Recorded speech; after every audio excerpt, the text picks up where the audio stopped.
like you, our luxury performance wear guarantees you stay cool and comfortable through every swing and every day. We're not just a brand. We've set out to create a lifestyle for those who understand that impeccable style and premium performance are a hole-in-one. Enjoy the walk-in with Inward Half. It's the Chase! It's the Chase!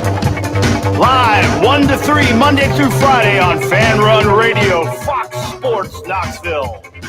Listen to Chase and his friends on WKGN. It's the Chase! It's the Scruffy City! Listen to his friends, and his friends are on WKGN. I'm always taking your calls on the Tennessee Vols. It's the Chase! It's the Chase! It's the Chase!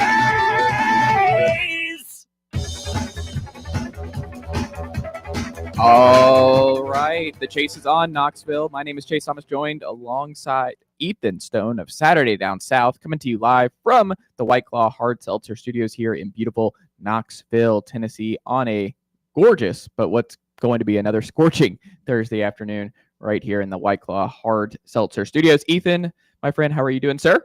I'm doing great. I'm ready for football. I think I said it last week. I might have said it the week before, and I'll say it next week as well. I'm ready for football to be here, but I'm ready to talk some ball and whatever else we get into, man.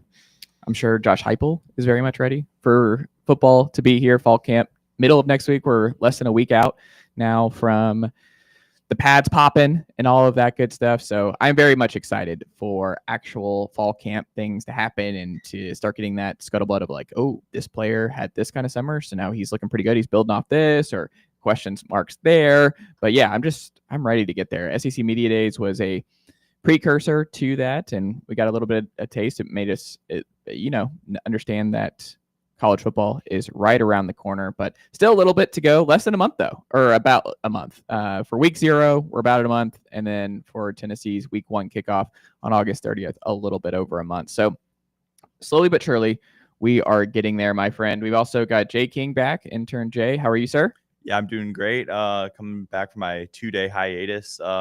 Liking the new setup so far. It's looking pretty good. And I just can't wait to get back. Also on the ones and twos, producing Garrett Armbrust, G5 Garrett, where he will fill us in on the Memphis Tigers here in his G5 segment in hour number 2. Garrett, how are you doing, my friend? I'm doing good. Like everybody else said, I'm getting tired of watching the Big Three in the basketball tournament on ESPN and Fox Sports 1.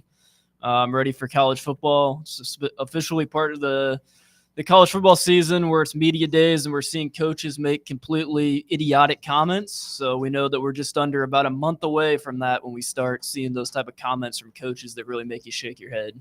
We're also at the point where Tennessee fans are they're chomping at the bit so much that I saw last night that we're on QB taking team out to dinner watch, where Joey Aguilar and the other 2 quarterbacks who were in the back row were also there, Jake Merklinger and George McIntyre. But there was a Joey Aguilar taking his offensive line out to dinner last night. And it's like, well, Jake and George were there too. But it's just, we got to get this camp battle going because everyone's looking for any one thing where it's like, Joey, what a leader. And it's great. Like, that's a good thing. It's a positive thing. But Jake Merklinger and George McIntyre were also there. So that's, quarterbacks, not just quarterback and Joey Aguilar were out last night, it seems. So, I mean, we're starving for content is what that tells me, is that we're on who's taking who out to dinner watch and what the vibes are like in the locker room and trying to figure out what does that mean in terms of the quarterback race. If Joey Aguilar's front and center and George and Jake are in the back row, and it's like, it's a lot. Ethan Stone. What are they eating? We have to see what they're eating so we can. It might help our evaluation of them later in the year if we know what they're eating now. 100%. And it's just, hey, it's the nature of the beast. And if you are a fan and you want to get involved here in today's show throughout our 2 hours, Ethan will be with us for hour number 1. A short Ethan stop in here in studio, but glad to have you here on this Thursday, my friend. And you can join the program for all the Tennessee Vol fans checking in on the Chase here on a Thursday. You can join us by calling us or texting us at 865-966-3435. Again, you can be a part of the program today and every day, Monday through Friday, right here on Fan Run Radio, Fox Sports Knoxville, 105.7 FM, 1340 AM, and always streaming for free on that Fan Run Radio app. And you can, again, call us, text us if you want to be a part of the show for any of the 2 hours here at 865-966-3435 is the way to do that. We're so dang close to fall camp here, Ethan Stone, as we talked about at the top. And I want to get your perspective. Who are your guys going into next week that you would love to hear and you think it would be good for Tennessee fans to hear is doing things right and poised for a good year? They've just had a good offseason. It's like, okay, they look like someone who's going to break out. Who's on that list for you? I talked a little bit about it with you on Monday, but I feel like the obvious answer here is David Sanders. Just because if Tennessee's doing well at the tackle spot, especially from Sanders, and especially considering the fact that, Tennessee has some question marks along the offensive line this year, it would be nice for the true freshman that everyone is saying is going to, take that step and be able to contribute highly in year one. It would be perfect if we could kind of solidify that, I guess. And my next answer, a little more low key, is Rodarius Jackson, 4-star freshman wide receiver. And that's just due, and I'm sure we'll talk about this in a little bit, but that's just due to the nature of the room, man. Chris Brazell's walking in, assumed to be wide receiver 1 with Mike Matthews not far behind him, but who's going to be that other guy that's going to take a step forward, right? Like, who's going to be the dude that can help be a wide receiver 3, or who's even going to be the guy that can step up and surprise us all, kind of like Jalen Hyatt did ahead of his 2022 season. Tennessee needs that in a desperate way, and I think Jackson is the most dynamic of the freshman wide receivers. He also got Travis Smith in there, and he could obviously do something as well in that wide receiver room. But Jackson looked poised. He looked great in the spring game. There's a lot of work to be done for him to prove it that he deserves to have time on the field. But I think he's enough of a dynamic athlete and enough of a playmaker, and he showed enough spurts that hopefully he can carve out a role this season. Let's get Garrett in here. Who is it for you? Most impact player? No, the one that you want to hear in fall camp next week when it kicks off, that they are popping for Tennessee, and it looks like they've taken the offseason seriously and have gotten geared up, and they're all systems go for the 2025 season. It's a good question. Probably one of the younger guys in like the linebacker room would be something that would intrigue me. I just feel like it's a deep room, and there's a lot of guys. Like, you probably obviously have your starters in that room, but I feel like there's a handful of guys in that room that's like they're in their 4th season this year, and they're poised to kind of make a move this season. I'll be interested to kind of see which one that ends up being, that kind of ends up, splitting time when there's substitutions and whatnot throughout the game. What about you, Jay? Boo Carter. I mean, that's the obvious one. Boo Carter is the obvious answer here. And another one where it's just like, let's just get to the season. Let's get Boo Carter in here. Let's get Boo Carter playing. Make sure Boo Carter's on the team. Yeah. I can't. I don't know how I'm going to do this show after spending the entire summer hyping up Boo Carter and why I think he's the best player on Tennessee. And I still have maintained my take from yesterday that I think Boo Carter would be a bigger loss than Nico Imaliaba. And I think so too. There's no depth at star behind him right now. Like, you lost Jacoby Thomas, Christian Charles in this spring portal window, but maybe you can move Caleb Beasley over. Maybe you can move Jalen McMurray back to star, but you're thin. You are very, very thin there. And you can't, like, it's too late in the process. Like, Nico was late and that was bad. This is just too late. And punt returns too. It's like Jermad's not 100%. He was returning punts. Squirrel White's gone. And where do you go for punt returns? And if the offense is stumbling and the offense is having issues, similar to what we saw in 23, D. Williams was flipping games for Tennessee. D. Williams was basically the reason that you survived and beat Texas A&M at home in 23. And Boo Carter has that potential. I said on the show yesterday, Boo's not on this roster. I think that is another win off the board for Tennessee. Like, I'm putting the over-under at 7.5. It's at 8.5 right now. I'm dropping. I think he is worth a game for Tennessee where I think he could flip one of these home games, like Oklahoma if they're in a dogfight, at Mississippi State, Arkansas at home. I think Boo Carter is that special where he could be the guy who flips a close game, a 50-50 game for Tennessee. I don't think I'd be worried enough to say that it's going to move the needle an entire game's worth, just because football is, there's 22 guys plus special teams that are making impact on the field. And, it's just next man up mentality. But I do agree that losing Boo Carter, obviously, if Tennessee can avoid it, they would not like to do that. And, we'll just have to kind of see where this goes at this point, because I feel like it's kind of a lot of rumors, a lot of reports that you're not really certain where to go. I guess you're not sure exactly what's going on right now, and I'm sure we'll have more look into that when fall camp starts off here. We will, and there's a whole lot more Tennessee baseball news officially in the boat from Mike Wilson of Knoxville News Sentinel and Ben McKee of Go Vols 247 breaking some news on the Dalton Parga and Reese Chapman front. We'll get into that. In hour number 2, DJ Newman signing his professional contract with the Houston Astros, so the Bowling Green two-way player will not make it to campus. But with Reese Chapman back, it's kind of that's a good spot to be in for Tennessee, and I think a potential better situation, all things considered. But we'll talk about that and Tennessee defensive line deep dive that I think is pretty fascinating in what has been the best group at Tennessee over the 4 years of the Josh Heupel eras, what Rodney Garner and Coach Chop have done there. So we'll dive into that. We have a whole heck of a lot to dive into on today's show. We'll get G5 Garrett on Memphis. We'll also talk about if we're getting a little bit worried about the secondary when it comes to Boo Carter's availability. We'll talk about Zakai Ziegler's final season on Rocky Top and how that ultimately went with him signing a professional deal over there in France. So we'll deep dive into what Ethan thought of his final season on Rocky Top. And then buy or sell with Mizzou's schedule. Would they still make the CFP at 10-2, or do they have to be an 11-1 type team because of just what the nature of the beast is? It's kind of like that quad 1 win situation. There's not a lot of those options for Mizzou on their schedule in 2025. So jam-packed show for you guys here on a Thursday, full house in studio right here on The Chase. Stick with us. The Chase on Fan Run Radio, Fox Sports Knoxville, 105.7 FM, 1340 AM, and always streaming for free on that Fan Run Radio app. Yeehaw! I've been hooting and hollering ever since I started betting with the VIP Play app.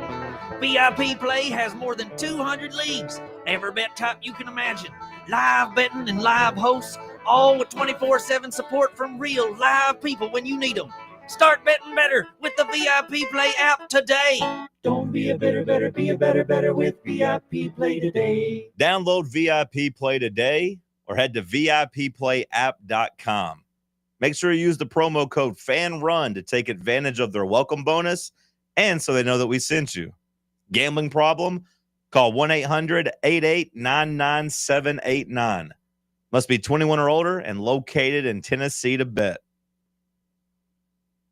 Sick of Googling the best bets for tonight and coming up short? Tap into the slate presented by VIP Play, East Tennessee's only on-air gambling show. I'm William Pattison, and every weekday from 6 to 7 p.m. Eastern, I'm giving you sharp analysis, trends, and picks for college football, the NFL, NBA, MLB, and more. If it's on the books, we've got you covered. It's the slate presented by VIP Play, weekdays at 6 on Fan Run Radio.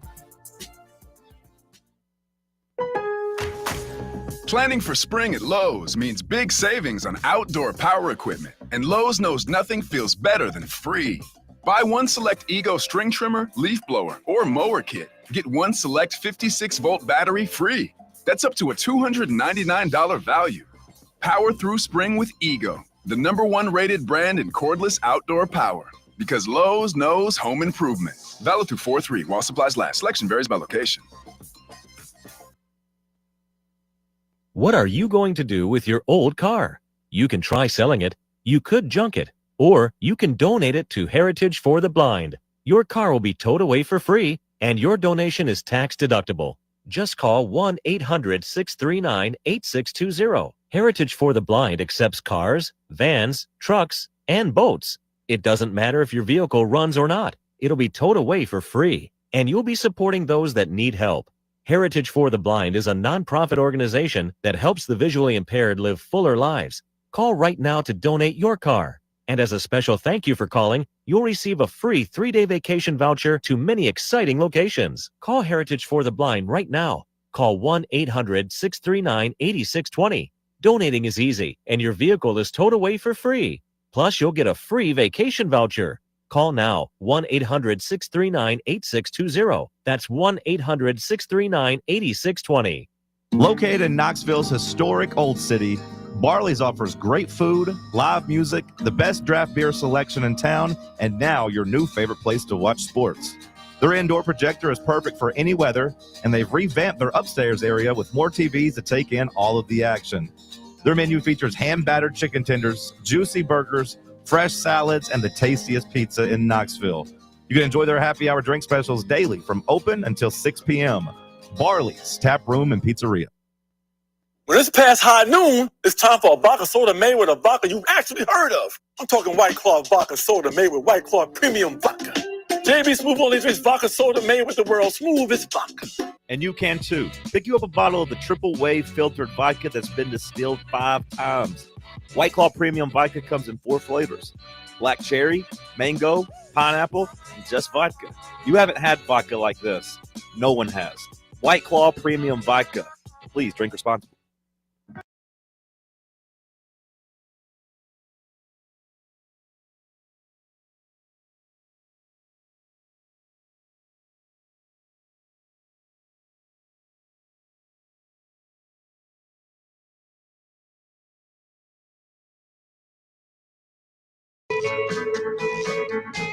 It's the Chase right here on Fan Run Radio, Fox Sports Knoxville, coming to you live from the White Claw Hard Seltzer Studios with Ethan Stone of Saturday Down South in studio with us here on a Thursday. Player review series. We do a player preview series with Ryan Sylvia of Rocky Top Insider on Wednesdays for all the newcomers on the Lady Vols and men's team side of things. But Ethan, on the player review series, I thought this would be fun as our resident college basketball super fan and ball knower, capital B, capital K. Player review series, I thought we have to start from this past season with Zakai Ziegler. How did you feel? It was now, congrats to Zakai for signing an overseas deal in France this week. How would you rate Zakai's final season in the orange and white? Where did he grow from previous seasons? Where did he maybe take a step back in his numbers from previous years? And then, of course, your favorite Zakai game from this year. Yeah, you said to rate it. I'm not going to give it a 10 out of 10 just because Tennessee didn't get to a Final Four and didn't win a national championship. That's obviously what they want to do. But, I mean, it's hard. You'd be hard-pressed not to give him at least a 9.5 out of 10 for his final season. And I would say it was his best season on Rocky Top. He improved as an overall offensive player. Within the 3-point arc, he was 50% as a guy that's 5'9", which is just as impressive as they come. But he also was able to get to the line more than he was in the previous seasons. Part of that was due to necessity. Just Tennessee needed a guy that could kind of slash to the rim, give him a bucket when they needed it. And I feel like Zakai progressed to that point where Tennessee, they've felt in the past that he's been able to do that. But I feel like especially this season, they're like, just go. And I mean, he did. Like he got the way Zakai got to the rim at 5'9" in the SEC against SEC defenses still amazes me. And he did it every single week. He got even better at doing it every single week. And something kind of underrated, he was hitting his free throws. And 2024 or last season when Tennessee went to the Elite Eight, he was shooting at, I think, 70%, and he increased that to like 81, 82% this season, while, like I said, getting to the line more than he has any other season. I believe he got to the line more this season than he did his freshman and sophomore seasons combined. So, and obviously, he's the main point guard now. Kennedy Chandler's not around like he was in his freshman season. He has more of a role, and obviously he was the guy. So, you'd expect that. But to see him take that leap every year, getting better as an offensive player while still remaining a pest on defense and still remaining the facilitator that he is, that was great to see. If you have to ask me about a negative in a way that he, I guess, kind of took a step back, the one thing I would have liked to see from Zakai is improve the 3-point shooting, right? That's the one thing as a true point guard in the SEC. If you can get that number up to 35%, like he did his sophomore season, I think he shot 34%. Was it his sophomore season? No, it was his junior season. Actually, he shot 35% with Dalton. And I wonder how much of that was just the gravity that Dalton took. I would love to get that kind of, because the NBA has so many great stats of just open looks versus contested looks. And I wonder if Zakai had the most amount of uncontested looks the year with Dalton. I feel like that checks out, right? Yeah, that would definitely, like you say, I mean, having just a generational scorer like Dalton, at least at the SEC level, that's definitely going to take some. And honestly, if you look at the entire team, I can't remember it right off my head, but I would bet several players got a boon in that regard just from 3-point shooting. But, like I say, I mean, it went down to 32% this year. If you absolutely have to find a grudge, and it's hard to do that with what Zakai did his senior year, that would be it. If he could have been an elite shooter from outside, Tennessee would have been unstoppable. Like, he in general would have been unstoppable. And I feel like that would have kind of increased him to a level to where, players have to stick to him even more than they did, because, like, obviously you're not leaving Zakai Ziegler by himself, but if you have to take even that more effort to get 2 defenders, if you have to get some help for him because he's hitting threes at a 36% clip, that would make Tennessee's offense even more dangerous, I guess. And you know what the weird thing about Sakai was, and he took a lot of contested shots. There's actually a lot of, I'm a big Atlanta Hawks guy, obviously, Ethan. I mean, there's a lot of parallels between him and Trae Young, I think. And Sakai was just one of the best passers in the sport, definitely a league guard. I mean, defensively on a different planet than Trae. But in terms of just taking contested deep threes, but someone that like he misses a lot and he's never going to have great percentages. But I always felt weirdly comfortable with Zakai taking big time shots for Tennessee. Even if he was 0 for 4 that game, I still felt okay with Zakai being the guy. I mean, think about that Auburn game where he has the last shot in and out, and I thought that was going in. I mean, Zakai, it was a great look for him, and that would have been an awesome moment. But it was kind of interesting too. Ethan, as you're another NBA guy, one of the things that I always kind of wonder was Zakai, and I wonder if Tennessee has been able to track this with Barnes and his staff in terms of just with his mileage, when Zakai plays an entire second half like he did for years under Rick Barnes, like what does that do to his legs? What does that do to his ability to hit those deep shots? I'd be curious to like know what Zakai's percentages were from deep in the second half versus the first, where he does at least get to sub a little bit and be a little fresh. But in terms of the second half, I just kind of wondered about the tired legs part of it, because James Harden, that was like the knock on him, where it's just, oh, he's worn down come playoff time, playoff James, but it's like James has so much responsibility on offense, and it's now kind of Luka is taking up this mantle that it's hard to have that kind of usage and be a great defender. On the flip side with Zakai, I always thought it was going to be hard for him to be an elite shooter, an elite offensive player outside of the distribution part of it, because so much is asked and how hard he plays on the defensive side, that's where his focus is, right? Like he is one of the best on-ball defensive guards in college basketball for years now. But that does wear you out. And that was something I thought about with Jahmai, is when you're asked to carry that kind of burden and carry that kind of load on the nation's potentially number one defense, it's not, I don't think, realistic to expect a high 3-point variance for somebody like Zakai, maybe less so Jahmai, just because he's not getting a lot of those shots and he's not playing the same amount of minutes as Zakai. But I always kind of wonder, what would Zakai's numbers be like on a team where maybe he gets to play a little bit less and kind of conserve his energy levels a little bit more? And what do his legs look like in the second half? And what do those percentages look like? It'll never know, but that was something I always kind of wondered with Zakai. I definitely think you're on to something. And for what it's worth, I think you laid it out perfectly. Like, Tennessee did not need Zakai to be a 37% three-point shooter last season.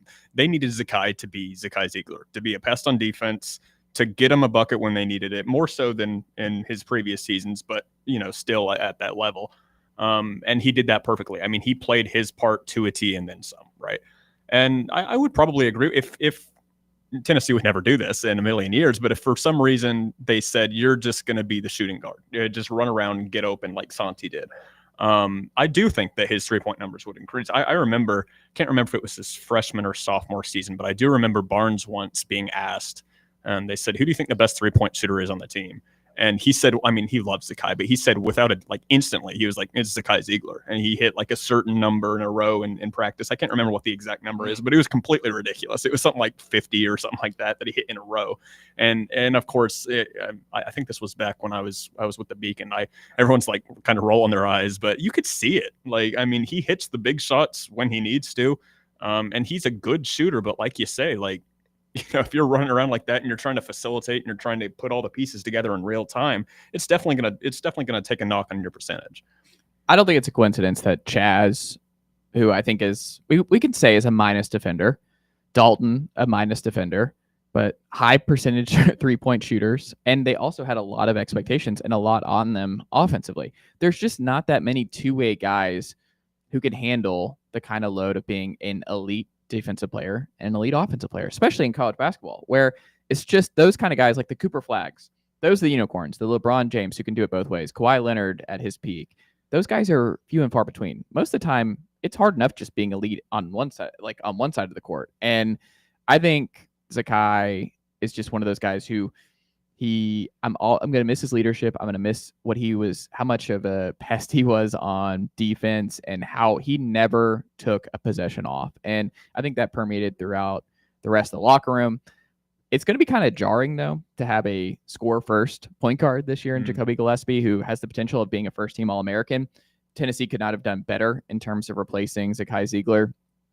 going into 2025, 2026, but it's going to be kind of jarring because his bread and butter is not defense. I think he is I think you and I have talked about it, a neutral defender. I wouldn't call Gillespie a plus defender. He's definitely not a minus, but he's a 40% 3-point shooter. Like, he is going to be the guy who takes big shots for Tennessee along with Nate Ament in the half court when things get tight.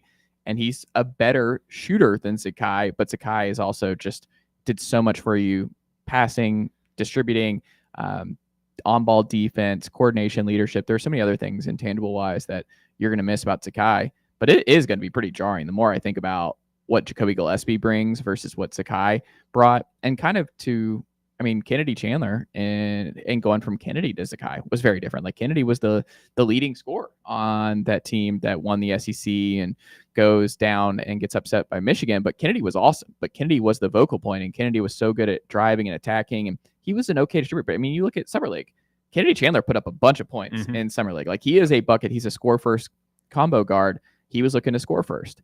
And Zakai has always been about getting guys involved, and he is looking to pass. He's looking to find Dalton in the corner when he's navigating inside. He's trying to find Felix Akpara on pick and rolls. And he just had such good chemistry, especially with Felix this past year, that I kind of wonder what that combination is going to look like with Felix and Gillespie this year. And if we're going to see maybe more pick and pop opportunities. And I don't know. I'm very curious because there was a natural comfortability between Felix and Zakai. And it's just, I mean, he's just been around for so long that it's just, those guys are few and far between in college basketball. And it's going to take a lot of getting used to. Even if Tennessee's as good as you and I think they can be with that combination of Amen and Gillespie next year, it's still going to be really, really jarring for a while.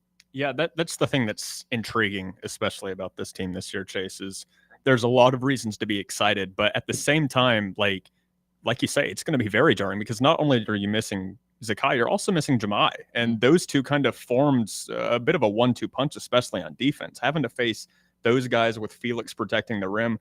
I mean, what are you supposed to do? Like, where are you supposed to score the basketball? In the mid-range, which is the least effective or, the least effective way to score college, NBA, at whatever level of basketball. I think Gillespie, like you say, I think you kind of hit the nail on the head there. There's a lot of things to be very excited about with him. His facilitating it's not quite on Zakai's level, but it's strong. His defense is not on Zakai's level, but it's strong. His shooting is better than Zakai, but like you say, or like I say, how is it going to look when you're not having that just complete pass and all the little things that Zakai and Jemai did that didn't show up in the box score? How is that going to look? And while there are ways that I think Gillespie and Henderson and whoever is going to start at the 2 can exemplify Tennessee's offense and kind of take them to another level, there's also that thing that you kind of have to look out for is, what exactly is Tennessee going to lose from having lost Zakai? Because the Vols have had him at the lead of this program for 4 years, man. And they've had Jemai for a good portion of that as well. So the entire backcourt is changing. And while there's a lot of reason to be optimistic about it, there's also a lot of reason to say, hey, change can be good, but it's going to come with some growing pains. I wouldn't be surprised to see the first bit of the season, things kind of start a little rocky and then get way better because Gillespie's just that talented, right? Like I don't think he's going to stay down. I don't think Henderson's going to stay down. I don't think this backcourt is going to be bad per se, but I do think there could be some growing pains despite how talented they are. Absolutely. It's just too much turnover for there not to be growing pains. It's just, you got to get right by February and March, like that's when you have to have it all ironed out and roles established, rotations established, that sort of thing. But that's what's fun is the ceiling's really high, but I also think the floor might be a little bit lower than in years past just because you don't have those constants of Jemai and Zakai to keep things on the tracks. We'll see. Before we go to break here, Ethan, what was your favorite Zakai game? For me, it's the Georgia game, but is it Georgia for you, or what was your favorite Zakai game this year? This year, the Georgia game's a good one. That's a good pull. I think it has to be Kentucky to go to the Elite Eight. I mean, that was the quintessential Zakai game. He didn't have the steals that he did. It wasn't necessarily Zakai's greatest defensive performance, but it was absolutely a positive defensive performance. What he did facilitating, 10 assists, incredible, 18 points, one of his higher scoring games of the season. And it felt like, because in that game too, Kentucky tried their very best at the end to make a comeback. And Zakai was there to answer, or like I said earlier, get into the line or just get into the basket. They couldn't stop him. They didn't have an answer for him. And I mean, he was the most valuable player from that game for Tennessee. And one of Tennessee's better wins really in a while, and you grow kind of numb to it. But, Tennessee just beat Kentucky, not just, but Tennessee beat Kentucky to advance to the Elite Eight. Like, you can't really say that very often for a Tennessee basketball program. And I feel like the Vols have gotten so used to beating Kentucky that they don't really see what a huge thing that is. But Zakai in general, I mean, his entire 4 years, man, he just cooked the Wildcats. He really did. And as he goes out, he takes Tennessee to the Elite Eight. And in my opinion, his best game of the season. I don't think you can beat that one. That was an all-time Zakai Ziegler performance. And you could tell he loved beating Kentucky. Absolutely. That's one of your favorite parts about Zakai. That man loved beating Kentucky more than anything in the world. And that was great. When we come back, we'll talk about Mizzou's schedule here in 2025. And would they still make the playoff at 10-2? Should they make the playoff? Or will Oklahoma and Florida get a boost in the CFP's rankings eyes, if they go 9-3 with their schedule? And then what would a successful season for crosstown rival Vanderbilt actually look like? I know there's the buzz from Diego Pavia in terms of, we're running the state of Tennessee and other silly things like that. And I came back for a national title run. But in all seriousness, what is a successful season with their schedule and what you saw in last year's season for Clark Lee's team and the Commodores? So jam-packed SEC talk here coming up to wrap up hour number one. Stick with us, The Chase, right here on Fan Run Radio, Fox Sports Knoxville, 105.7 FM, 1340 AM, and always streaming for free on that Fan Run Radio app. You can also call us. 865-966-3435 is the way to join the show today. 865-966-3435. We'll be back with more The Chase after this. Iced tea and vodka made with real brewed tea is only 100 calories, 2 grams of sugar with no bubbles and no troubles. That's right, zero carbonation, so it's easy to sip and enjoy. Headed to a game day or party at a friend's house? Bring an iced tea or lemonade variety pack from Surfside or try their green tea and new raspberry tea vodka. Find the can with the sunset stripes this season. Surfside Iced Tea and Vodka, sold at bars, restaurants, and stores near you. Surfside Iced Tea and Vodka, sunshine in a can. Must be 21 or older. Enjoy responsibly. Are you ready to show off that confident, radiant smile you've always dreamed of? Well, here at Knoxville Smiles, we're ready to turn your dream into a reality. At Knoxville Smiles, we're more than just a dental practice. We're your partners in achieving optimum oral health. From routine cleanings and checkups to advanced cosmetics and restorative procedures, we offer a wide range of services in an environment that makes every visit a positive and comfortable experience. At Knoxville Smiles, it's about more than just treatments. We're focused on creating a welcoming environment where you feel like family. Our state-of-the-art facilities are designed with your comfort in mind, and our friendly staff is always ready to address your questions and concerns. Don't wait any longer to achieve a beautiful smile you deserve. Schedule your appointment at Knoxville Smiles today and take that first step towards a healthier, happier you. Call us at 865-539-1776 to book your appointment today, or just visit our website at knoxvillesmiles.com. What's the difference between an ordinary EV and a Mercedes-Benz EV? The feeling. Electric is what gets you there. Mercedes-Benz is what moves you in ways no other automaker can. Feel the freedom of the superbly versatile 7-seater EQB. Revel in the inspired, customizable comfort of the EQE sedan. Sense the brilliant intelligence of the EQE SUV. Discover the boundless capability of the EQS SUV. And luxuriate in the flagship meets spaceship magnificence of the EQS sedan. Every Mercedes-Benz electric vehicle offers the very latest MBUX voice-activated AI software, as well as remote access to a whole host of functions via the Mercedes Me Connect app. The vehicle's electric, the feeling all Mercedes, the choice all yours. Test drive a Mercedes-Benz electric today at your local dealer or learn more at mbusa.com/EQ. Ready to launch your career? Axle Logistics is a leading third-party logistics company where excellence is an energy. With an award-winning culture, Axle proves that positive outcomes come from a positive environment and a work hard, play hard mentality. At Axle, the drive for success is infectious. And with an uncapped commission structure, hard work isn't just noticed, it's rewarded. For those with big goals and even bigger dreams, Axle Logistics is the place to start your career. Sick of Googling the best bets for tonight and coming up short? Tap into the slate presented by VIP Play, East Tennessee's only on-air gambling show. I'm William Pattison, and every weekday from 6 to 7 p.m. Eastern, I'm giving you sharp analysis, trends, and picks for college football, the NFL, NBA, MLB, and more. If it's on the books, we've got you covered. It's the slate presented by VIP Play, weekdays at 6 on Fan Run Radio. Located in Knoxville's historic Old City, Barley's offers great food, live music, the best draft beer selection in town, and now your new favorite place to watch sports. Their indoor projector is perfect for any weather, and they've revamped their upstairs area with more TVs to take in all of the action. Their menu features hand-battered chicken tenders, juicy burgers, fresh salads, and the tastiest pizza in Knoxville. You can enjoy their happy hour drink specials daily from open until 6 p.m. Barley's Tap Room and Pizzeria.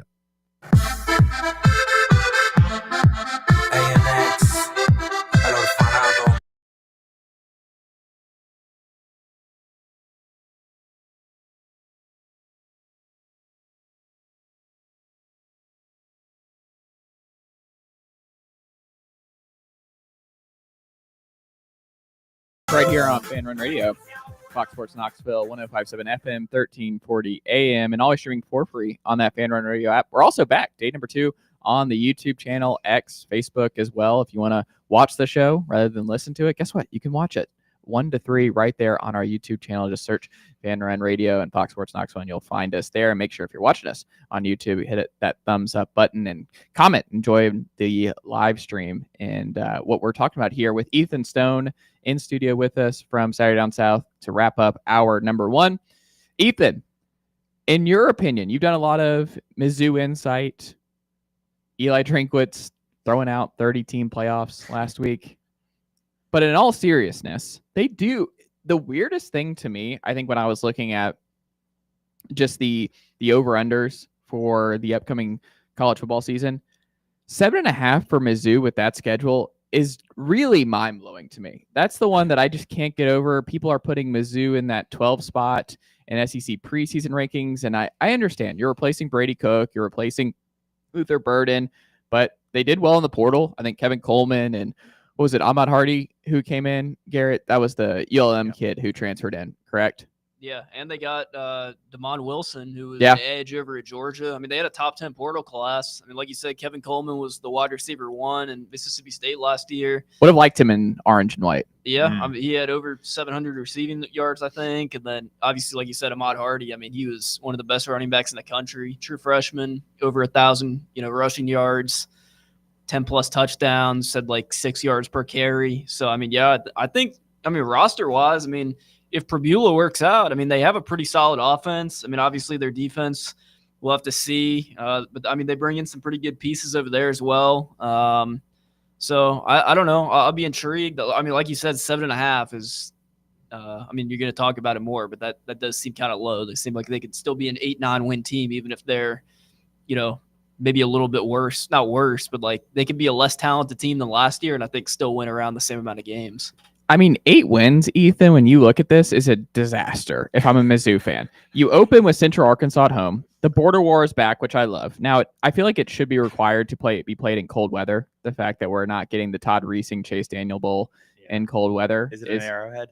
I don't know. It's I think home and home now. Yeah, it's at Ferret Field. So, yeah, no, it's at Mizzou. That's another one of those, when we were talking about neutral sites, that's another game that I feel like should be at Arrowhead every year. I don't know. No. I wanted that on campus. We're not putting that at Arrowhead. Why do we have to do that at Arrowhead? Why does it have to be an NFL stadium? Because it's like the in-between Columbia and Lawrence. I get the geography part of it, but we don't need to keep throwing games away from home venues. Like, if you're a Mizzou fan, you're just happy the rivalry's back. But, hey, that's a trip that you want to go. Like, you want to go to Lawrence and go support the Tigers if you're a Mizzou fan to see what it looks like in Kansas. Like, the whole point of this is home and home. Yeah. Like, that is where you want to go. The way I could do it, like, if you wanted to do home and then Kansas City, yeah, like, that's how you could do it. If you do 1-1 and then, hey, we'll throw you a bone and we'll do the NFL stadium the third time, and then we'll go back to home and home. That would be cool. I'm just grateful that they're playing this game, because these games we're losing. We lost Bedlam, where we are rapidly losing long-term rivalries and this, that, and the other. But to get back to like what happened here, I mean, you get Louisiana after that Kansas game at home, South Carolina, a coin flip game. You get them at home, UMass Sleep at home. on the Raging Cajuns. I mean, Mizzou better win that game. Mizzou better beat Louisiana. No offense to the Raging Cajuns, but they should win that football game. They even get Alabama at home. We'll see. I mean, I think Alabama's win the SEC, so I don't think that's a win. But at Auburn, that's I think a coin flip game for them. At Vanderbilt, coin flip game. A&M you get at home too. Mississippi State at home. At Oklahoma, they might be cooked by that point. Who knows? They might be having a great breakout year, or they might be checked out mentally. And then you go to Arkansas, who again also might not have their head coach by that point in the season, depending on how Arkansas's year goes. So I just look at the schedule and I'm like, 10-2, 9-3 feels like it should be the floor with what they return, but the 7.5 just has me spooked. Where I'm just like, maybe there's not a lot of belief in the bettors and Bo Prabula being able to be a full-time guy and not a gadget quarterback at Mizzou. I don't know. What do you think? If with this schedule, if they go 10-2, and let's say the losses, Ethan, are to Alabama at home, and let's say Texas A&M at home, but they win every other game. That's no big wins outside of, I guess, at Oklahoma potentially, and I guess South Carolina at home is be your biggest win. Would that be enough to put them in over like a 9-3 Florida or a 9-3? I mean, even Oklahoma or South Carolina, because that might be something that happens that the committee has to adjust. If they're only going to put 4 SEC teams in, and then there's Mizzou sitting there with 10-2 and like a 9-3, 8-4 superpower, it's like, are we really going to put Mizzou in here? Mm-hmm. Yeah, this question has the ultimate "it depends" on it. Like, there's just so many moving parts to this. Like, what if, like if it's, I'm just throwing out names here, if it's LSU, Texas, and Georgia, and Tennessee flies in and they finish 10-2, and Mizzou also finishes 10-2 in the schedule. Notre Dame's doing well, Clemson's doing well, Penn State, Ohio State, Michigan surprises. If all of this happens and they have to make a choice between another 10-2 team versus Missouri, whose best win would be, I guess, at Oklahoma, and South Carolina if they're good, which both of those teams could be top 25 caliber teams. We just don't know. And if that scenario that I just laid out comes to pass, I think it's going to be Tennessee. I think it's going to be the other 10-2 team. I think it's going to be whoever has the tougher schedule, because like you say, man, like there's no guaranteed, like, except for Alabama, really. There's no like guaranteed really, really good team in here, but there's a lot of good teams. Like, no, I mean, Mississippi State, Kansas, Central Arkansas, and maybe Vanderbilt. Like, those are the ones you can say, like, absolutely those teams probably aren't going to be very good. But even Vanderbilt, there's no way to know with them. And this is what our national columnist at SDS, Connor O'Gara, he wrote that Mizzou, in a lot of ways, could be like last year's Indiana. They could be a team that just shocks people because they have an easy schedule. I mean, if Mizzou, you got to solve a lot of problems with Bo Prabula as your quarterback. You don't know what step he's going to take. You don't know if he's going to be able to push the ball downfield at all. They are going to have a strong run game with Hardy and Prabula, who is kind of a primary runner at Penn State. But like, if Prabula doesn't work out and I don't know, the defense doesn't work out and Missouri still goes 10-2, and like, this is what we're talking about, I don't know, man. I don't see him doing it. I think to be absolutely safe, you got to beat everybody that's not named Alabama to say 100% we will be in the playoff. It's 11-1. I think you have to go 11-1 against the schedule to be a CFP team if you're Mizzou, because this is just a joke of a schedule. Well, there's two things that can happen through the first 5 games. You can beat Kansas and you beat South Carolina in Como, and you start the season 5-0, and you host Alabama, and you have, probably game day there in Como. You probably have maybe Alabama loses an early game. You don't know, but you have, potentially 2 5-0 teams. That's scenario 1. Scenario 2, as Ethan said, Bo Prabula doesn't work out. The defense has problems in the secondary. Then you look at, if you lose to Kansas and you lose to South Carolina, you're 2-2 through the first 4 games. Then you're going to lose to Alabama. You're 2-3. Even if you lose 1 game in the first 4, lose to Alabama, then you're 4-2, and then you might not have as much confidence, and you're probably going to lose one of the games to Auburn, Texas A&M, or Oklahoma. Then you're looking at 9-3 as best case scenario. So as likely as it is to go 10-2, I think it's also potentially just as equal that you could start the season off bad and go 7-5 and 8-4. Like I'm not penciling them in as a 10-2 team just because of their schedule. Yeah, a sneaky massive game for Missouri this season. I guess I just kind of figured this out while we're laying it out, is South Carolina. I mean, if Missouri loses to South Carolina, they're not beating Alabama in 2 weeks. It's Alabama. I think I believe you agree with me. I think Alabama's the best team in the SEC this season. I've been preaching that. A lot of Ty Simpson doubters at Fox Sports Knoxville, but no, I am, I guess, a Ty Simpson truther here on this very program. Yeah. I mean, I think the Crimson Tide are going to be really good. Even if Simpson is just average, I think the Crimson Tide are a top 4 team in this league, obviously. And if he's above average, then I think they're the best team. I think they're the most complete. That's the word I'd use. The most complete team in the league. Best receiving core for sure. Absolutely, Ryan Grubb back. He was an offensive line coach as a guy, and that should be a significant help for Caden Proctor and company. I can't buy enough Alabama stock in 2025. And that's a game that Mizzou's probably going to lose just because they're not going to win that game. Their skill position players are obviously less talented than Alabama's skill position players. Like Kevin Coleman is not Ryan Williams, but at the same time, good player though. No, he's a great player, and I'm saying they have good skill position players in Ahmad Hardy, and they have good skill position players in Kevin Coleman, and they're not going to lose that game because of skill position players. They're going to lose that game because of QB play, and they're going to lose that game because they don't win it in the trenches. Their O-line's not good enough to go up against their D-line, and their D-line's not good enough to go up against their O-line. Their tackles might be bad. Yeah, and when it comes down to that point, if you can't win at the line of scrimmage in the SEC, and that could be another problem that we're not talking about. Like if they're not good enough, if they don't have enough depth up front, and they have an injury or two on the O-line or the D-line, like their season could be cooked at that point if you don't have enough bodies on that. Because if you don't have a strong line, you're not winning in the SEC. Like it's just not going to happen. Yeah, we need to actively root against Mizzou getting backdooring their way into the CFP on a 10-2 schedule, because that team has no chance of running the table in the college football playoff. Keep them out. The only way, and I kind of said this a little bit earlier, but I feel like the only way Missouri makes the playoff at 10-2 is if Texas A&M, Oklahoma, and South Carolina are all top 15 teams. That's the only way.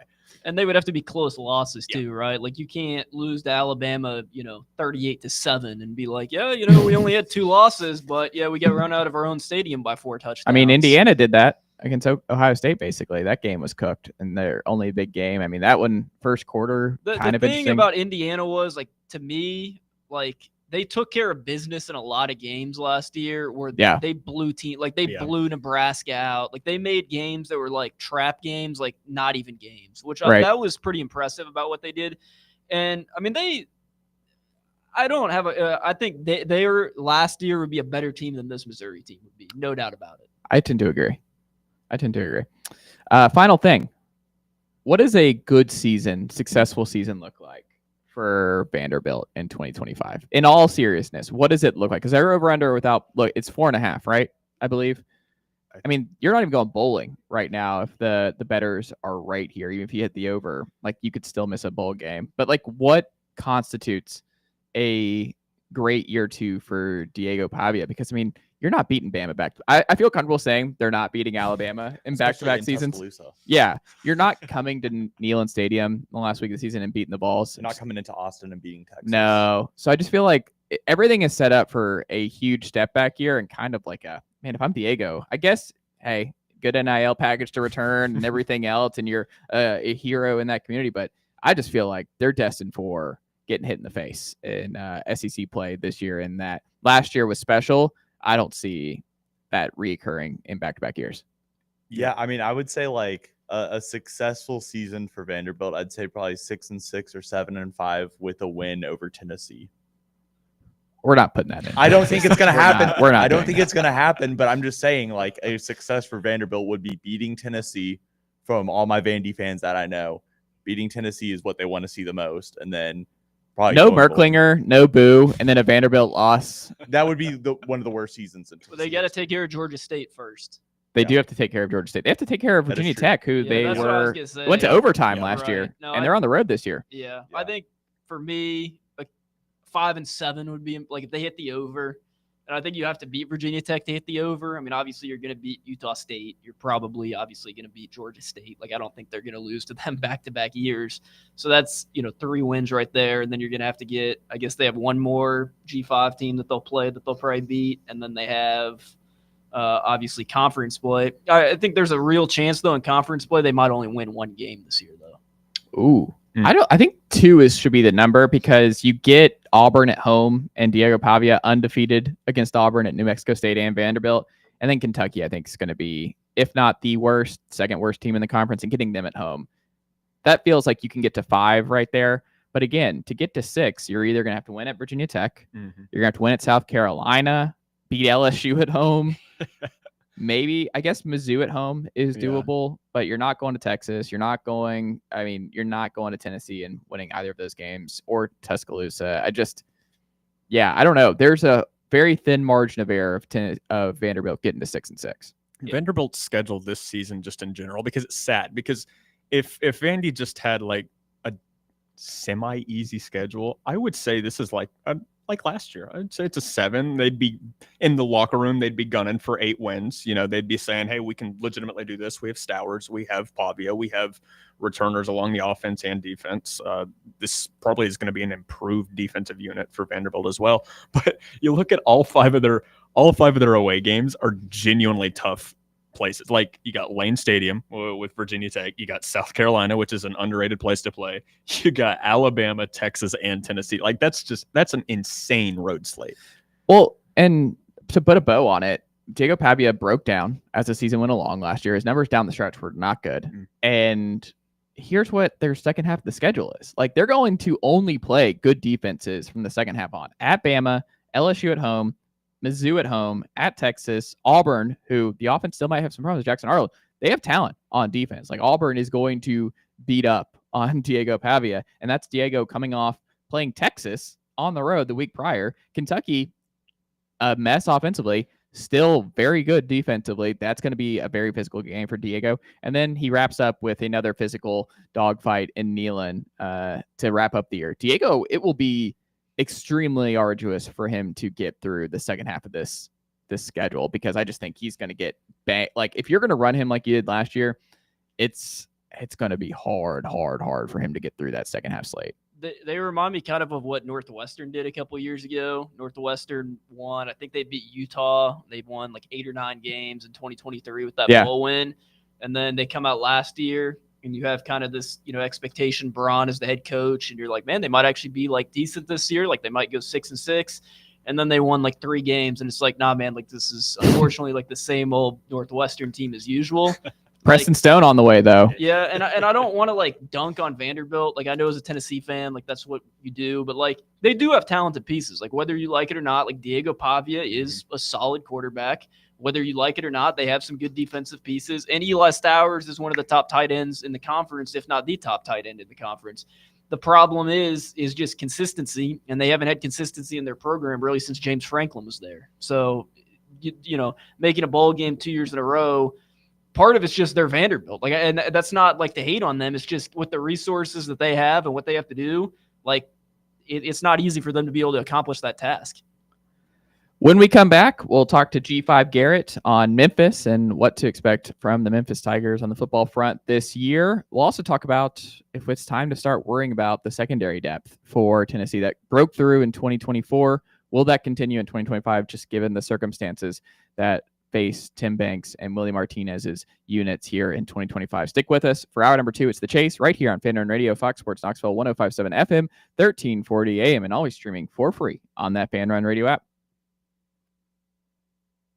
Hey, Pack Rat. Yeah, you. Are you moving cross country and you just don't know who to call? Call us right now. Listen, you've probably seen one of our containers in your neighborhood, but did you know that we can help you move anywhere in the United States? It's real simple. We'll drop a container off at the location you tell us to bring it to. You pack up your valuable possessions at your leisure. They stay safe right in your home. And when you're ready, call us. We'll come and pick up the container and give you a scheduled date of when your furniture and the other possessions will be at your new home. So if you're moving across country or across town, be a Pack Rat. Join the Pack Rat family. Call Pack Rat right now for your free quote. See y'all later, Pack Rats. Call 800-965-1298.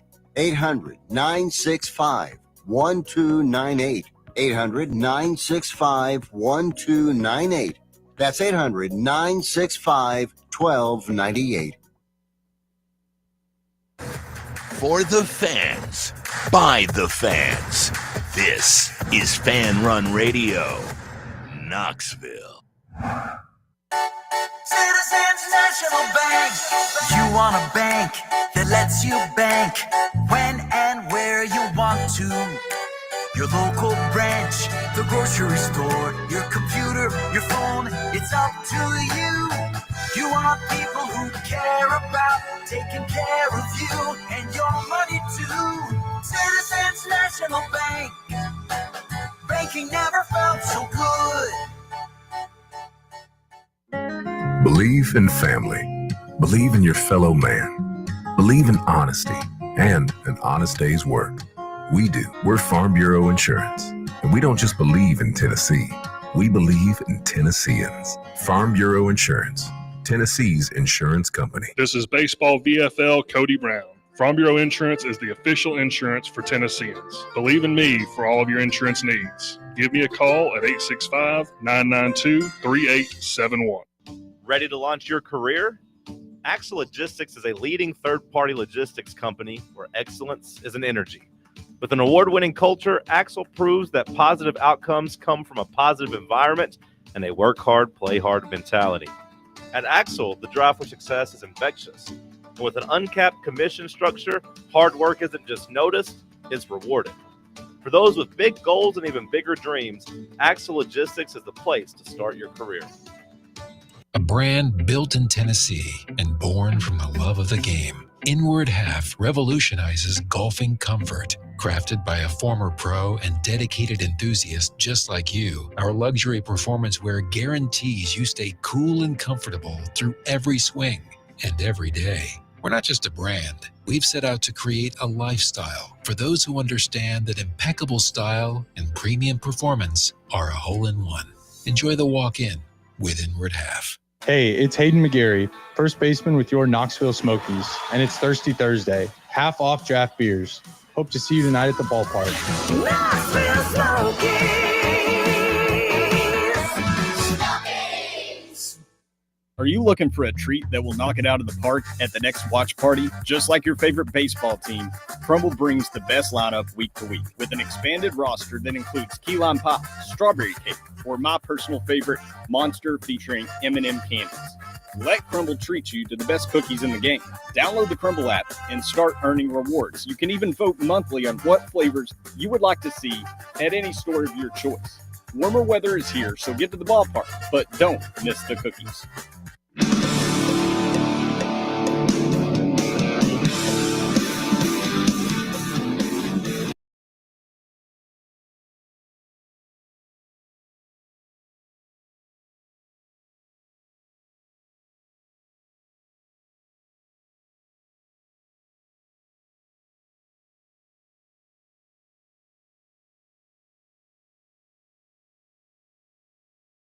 Fan Run Radio, Fox Sports Knoxville, 105.7 FM, 1340 AM, and always streaming for free on that Fan Run Radio app. Thanks for sticking with us here as we kick off hour number 2 with G5, G6, Garrett, as he talked about this week. It's really, they're no longer a G5 situation with the Pac-12. It's kind of the G6 now. But we continue on in our G5 preview series here this summer with the Memphis Tigers.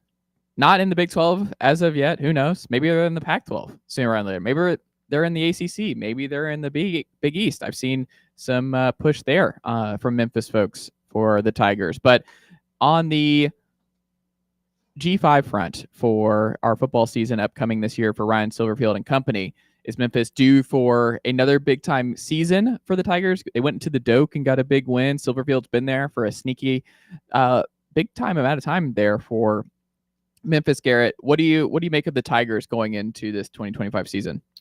Yeah, no, I've been I don't know if it's really the right thing to do as a Tennessee student, but I've been kind of high on Memphis for a couple years now.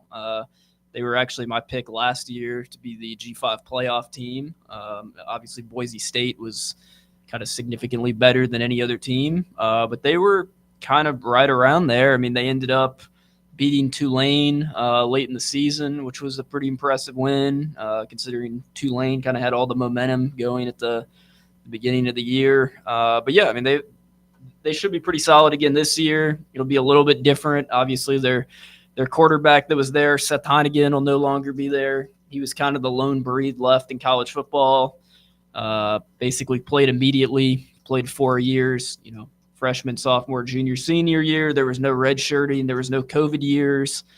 Just played good 4 years of football and then ended up heading, to the NFL after that as an undersigned free agent. So he's getting a shot. But this year, starting a QB play, it's going to be kind of a QB1 battle between Brendan Lewis, QB. He was at Nevada last year. Kind of spent a lot of time at a couple different schools. Was at Colorado to start his career. Now he's at then he was at Nevada. Now he's at Memphis. Dual threat guy. Had 2,200 passing yards last year, 16 touchdowns. Also had 775 rushing yards and 8 touchdowns. So I think he'll probably win the job, although they do have A.J. Hill coming in. He was a late pickup. He was a top 10 QB in the country right now. 4-star prospect, played in the Under Armour All-American game, picked Memphis over multiple SEC schools. So they got a pretty talented QB room. It'll be interesting to see if Brendan Lewis gets the QB1 job, if A.J. Hill sticks around or not going into next year. Obviously, if he does, he'll be QB1 going into next year. And then they bring in Frank Peasant, running back from MTSU. He's a playmaker as well, pretty explosive, has 1,500 career rushing yards and 19 touchdowns. And then they bring in a couple more JUCO and G5 skill positions. Players returning on that side of the ball. I guess kind of their main guy would be Greg Desrosiers Jr. He was a pretty good running back last year on limited snaps, but he did have 7.4 yards per carry.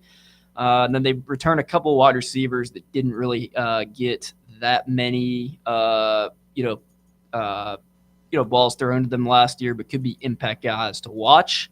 Outgoing portal last year, kind of their probably biggest loss would be Elijah Herring, which Tennessee fans should be pretty familiar with. And then coming through the defensive side of the portal, they're going to bring in Cam Burden from Charlotte. He was an impact player last year.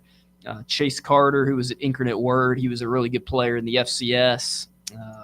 They bring in Marcus Burris Jr. from Indiana, and then they bring in Shannon Blair, who's the number 2 JUCO corner in the country. So that could be interesting because they don't really return a whole lot on the defensive side of the ball this year. So they'll play Georgia State, Troy, FAU, UAB, Rice, and ECU away, with UT Chattanooga, Arkansas, Tulsa, USF, Tulane, and Navy at home. Pretty difficult schedule. They get FAU as an out-of-conference game, which I think's kind of interesting. FAU's kind of it'll be interesting to see what Veltkamp can do down there and the Zach Kitley offense. And then Troy coming in from the Sun Belt, and then hosting an SEC team in Arkansas. So other than the UT Chattanooga game this year, they don't really have any gimme wins. I mean, I would expect them to obviously beat FAU. I would expect them to beat Rice. I would expect them to beat UAB. But other than that, Tulane, Navy, USF, Tulsa, I would expect them to beat them. Arkansas, Troy, Georgia State. I mean, those are all going to be interesting games, and I wouldn't say any of those are locked on W's going into the season.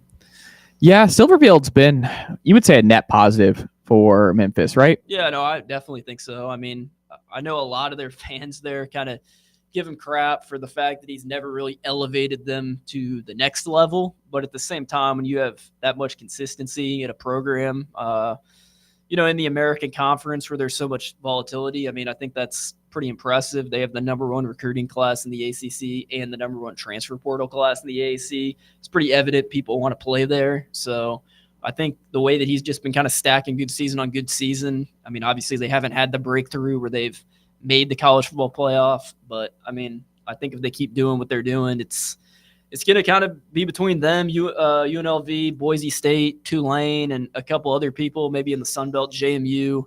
I think for the foreseeable future, those are kind of the top 6-7 big dogs of the G5 that have a schedule that allows it. Obviously, Liberty is a team that is interesting. MAC teams obviously can still do it, but they as well as Liberty pretty much have to go undefeated, whereas a team, like Boise State or Memphis, they can lose a game, maybe 2, if they lose to a P4 opponent throughout the season and still have a chance at the college football playoff.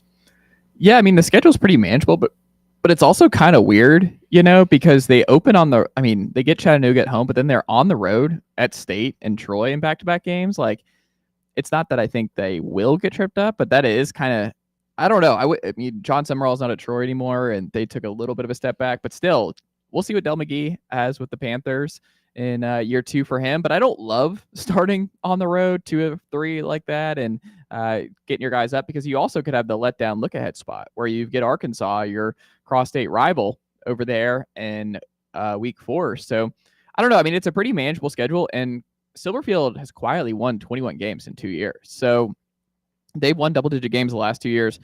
Like you said, I think with this schedule, it's definitely one of the worst in FBS, not in terms of like difficulty, but just in terms of lack of, like, you have to win double-digit games, not only to realistically have a chance, but you probably have to be perfect with this schedule to be the G5 representative in the CFP. But I also think it's possible, right? Like, I don't think it's out of the question that Memphis, I mean, they were in that mix last year. Remember how people thought when they went into Florida State and won that game, like they were on that bubble along with UNLV, Boise State, and a couple other ones. Like they were right there, because if they beat Navy, they would have been, because they the UTSA game was the dagger. That was the game that they lost. That was the game they shouldn't have lost. I mean, think about it. If they had beaten Navy, they would have been undefeated going into that UTSA game. And only a couple more games, do they take care of business? And that's the thing, is if they I'm saying losing to Navy is understandable. I mean, Navy was a good team last year. That was a big game. Losing to UTSA, like UTSA got hot at the end of the season, but like UTSA, when they lost to UTSA, it was like UTSA was not playing good football for the first half of the season. Yeah. Jeff Traylor, though. Yeah, always consistent over there. And they finished the season 7-6. I think they won like 3 of their last 4 of their last 5. But like that was just a game they shouldn't have lost. And yeah, like you said, I mean, the only way that they're probably getting into the playoffs with 2 losses is if Boise State and UNLV both have 2 losses. Everyone in the Sun Belt has 2 losses, and their 2 losses would have to be, they'd have to lose to Arkansas. And then if they lost to Tulane in the regular season, but then beat them in the conference championship, I think that would be the only way that they would get it as a 2-loss team, which, I mean, it's possible, very much so. But like you said, they kind of have to be, as any G5 team does. There's no G5 team that can lose 3 games and get in. I mean, you have to be, there's only one team from the G5 that gets in the playoffs. So you got to be pretty darn perfect if you're going to want to be that one team. Absolutely. Garrett, Jay, are you starting to worry about the secondary? Because they broke out last year. You know, it's so funny when you think about where we were at this time a season ago, where there was a lot of concern when it came to the turnover, right? There was no Tamaria McDonald, Wesley Walker's gone, Kamal Haddon's gone, Gabe Judy Lawley's gone. And there was just a lot of concern as to what this was all going to look like with so much turnover. Jalen McCullough, another one, who a bunch of guys who played a bunch of snaps for Tennessee were out the door. And Tennessee proceeded to have one of the best coverage seasons they've had in a very long time in Rocktop. Gave up no pass plays over 40 yards last season, the only SEC team in the country to do that. They didn't have to blitz heavy because you had Jermod McCoy become a star, become a first-team All-American type, become a projected first-round pick. Just a big-time win out of the portal. Ricky Gibson developed into what you hoped. Jalen McMurray was a great under-the-radar third corner. All 3 of your corners were top 100 corners per PFF last year. And now you're just like, okay, we got the boo uncertainty. Christian Harrison is off to Cincinnati. You have Caleb Beasley now going into a pivotal year 2. You brought in a spring transfer, former 4-star talented guy in Colton Hood from Colorado, and also Auburn before that. And Jalen McMurray's back, which is huge. He's going to probably need to be a big-time factor early on next year. We don't know what Jermod's availability is going to be against Syracuse and beyond early on. So we'll see. I imagine they're going to be extra cautious there, especially before the Georgia game. And you have a lot of young guys. Like Tennessee took a lot of freshmen in this past cycle in the secondary, whether it's Dylan Lewis, Ty Redmond, Trey Poteet. There's a lot of dudes. Idris Farouk might be stepping into his first season as a starter, as a true sophomore. Andre Turrentine, a leader there. He's started, I think, 16 consecutive games. So that's good that you have continuity on that front. I think he's really settled in. He's not superstar back there, but he's good. He's solid. You just need stability there, and I think he's a good player. But I mean, there's just not a lot of depth. Like, I feel okay if Jermad's okay. I feel okay if Boo's back. Like, I think they're going to be just fine. But there is not a lot of margin for error because of how thin they are versus where they were at a year ago. Yeah, well, I think one of the things that makes me hopeful is the fact that last year the secondary was supposed to be the weakest link on the team, and that ended up being one of our strongest position groups of the entire team last year. So I'm just glad. I think the coaching is there. Obviously, you just got to wait for Jermod McCoy to get healthy because he's probably the best cornerback in the country, or he's up there. And then obviously Boo Carter. I mean, if Boo Carter ends up playing for us this season and Jermod McCoy stays healthy, I think this could be one of the best secondaries in the country. And then, Jalen McMurray coming back, Andre Turntine starting games still. I think, and Ricky Gibson too. I mean, I remember he was supposed to transfer out, but he ended up staying. I think with all those guys returning, I think that this could still be another really good year for the cornerbacks. What do you think, Garrett? It's just what you just got to wait until Jermod McCoy being healthy. Yeah, no, I mean, I agree with what he said. McCoy, he does not have to play that game for you to beat Syracuse, in my opinion. If you're going to have any chance of taking Georgia 4 quarters, he obviously has to play. So I would much rather him be 100% healthy going into the Georgia game than rushing back for the Syracuse game and, something goes wrong, retweak something, and he's out till the Mississippi State game. Like, that just can't happen. You got to have the guy 100% ready to go. I mean, I think Colton Hood is probably, and I'm going to pull up his stats here in a second if I can find him, but I've watched his film. I think he's going to be a pretty darn good player. I think he is a guy that is really underrated of what he's going to be this year. The only reason why he did not play more than he did last year was because he was behind Travis Hunter. Travis Hunter was the most impactful player in college football last year. Travis Hunter is going to probably be an impactful player in the NFL and is making a lot of money with the Jacksonville Jaguars right now.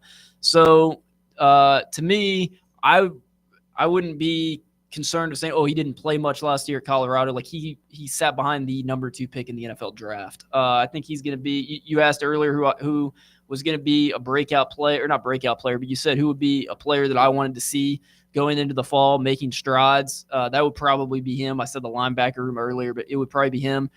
Losing Jacoby Thomas after the spring game was pretty brutal. That was a loss that kind of hurt, especially depth-wise, just having another piece. I wouldn't say I'm worried about the secondary room. I feel neutral right now. If things continue going south with the Boo Carter developments and Jermod McCoy maybe is not back as healthy or as soon as we think he's going to be, then that's when I'm going to start to get worried. But if McCoy's back for week 3, Colton Hood plays well, Carter's able to put up, stats that he put up last year and then some, and some of these other guys step up in the secondary from last year, I think you're looking at still a pretty darn good secondary, but there's just so many questions that still have to be, answered. When we come back, we'll talk about Tennessee's defensive line and all the interesting questions on the interior and at strong side defensive line. You feel good about the recruiting and what Rodney Gardner and Coach Chop have stacked there, but I think there's a little bit more uncertainty in that position group than we've seen in years past. So we'll dive into that here when we come back right here in hour number 2 on The Chase. You can call us and join the conversation over at 865-966-3435 is the way to join us. 865-966-3435, and always available to jump in the chat on our YouTube channel, live stream Monday through Friday on The Chase on Fan Run Radio, Fox Sports Knoxville on YouTube and X and Facebook, so you can watch us there as well. All kinds of different ways to be a part of the show. You can also listen for free on that Fan Run Radio app. More of The Chase after this. Congratulations. You found sports radio that doesn't suck. This is Fan Run Radio, Knoxville. Barley's has live music on weekends, general team trivia on Wednesday nights at 8 p.m., and now live sports trivia courtesy of the Knoxville Trivia Guys every Thursday night upstairs. The game starts at 7 p.m. and is free to play for everyone, so head on down to the Old City and show off your sports knowledge and win gift cards to Barley's. Use those gift cards to buy some delicious food and drinks, and you can take it all in with their wide selection of TVs and indoor projectors. Barley's Tap Room and Pizzeria. Yo, yo, yo, what is up with it, homies? Talk Sports, that's the show you want. It's the longest running sports radio morning show in town. You want your radio shows to be fun, and that's what Talk Sports is. Fun, fun, fun. No weirdo callers. I like Tennessee, gonna go 6-6 this year. No nerdy guests. Well, their receiver depth is a little bit thin. Just two of the most entertaining guys in town, and Bubba giving you what you need. Tune in 7 to 10 a.m. every weekday here on Fan Run Radio. Hey, this is your boy, Thomas Miles, nephew Tommy. Fellas, let's get real for a second. Erectile dysfunction isn't just physical. It can mess with your head, your confidence, and even your relationship. But guess what? There is hope. Men's Pro Knoxville has helped men right here in our community get their confidence back. They got a team of licensed medical providers who find a way to get results. Powerful, lesser-known treatments for mild to moderate ED could have you performing like you haven't in years, or helping you stay performing. And listen, pills don't work for everybody. Maybe they stopped working or the side effects weren't worth it. Men's Pro Knoxville builds a plan around you. Your consultation is just $99.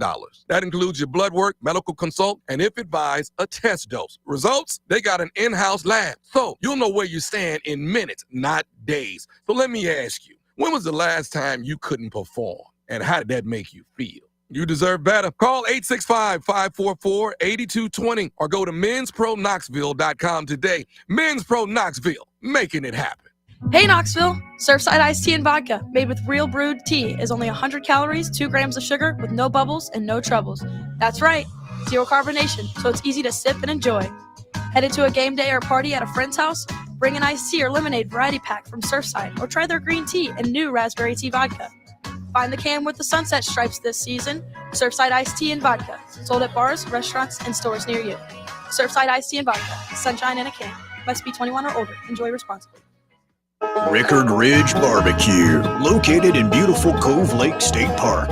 Rickard Ridge is home of the best ribs in the Volunteer State. Smoked daily by Pitmaster Mark Rickard. The barbecue at Rickard Ridge is mouth-watering, fall-off-the-bone delicious. Take the scenic drive up I-75 to exit 134. For directions and to look at the rest of the menu, visit Rickard Ridge online at rickardridgebbq.com. Planning for spring at Lowe's means big savings on outdoor power equipment, and Lowe's knows nothing feels better than free. Buy one select Ego string trimmer, leaf blower, or mower kit. Get one select 56-volt battery free. That's up to a $299 value. Power through spring with Ego, the #1 rated brand in cordless outdoor power. Because Lowe's knows home improvement. Valid through 4/3 while supplies last. Selection varies by location.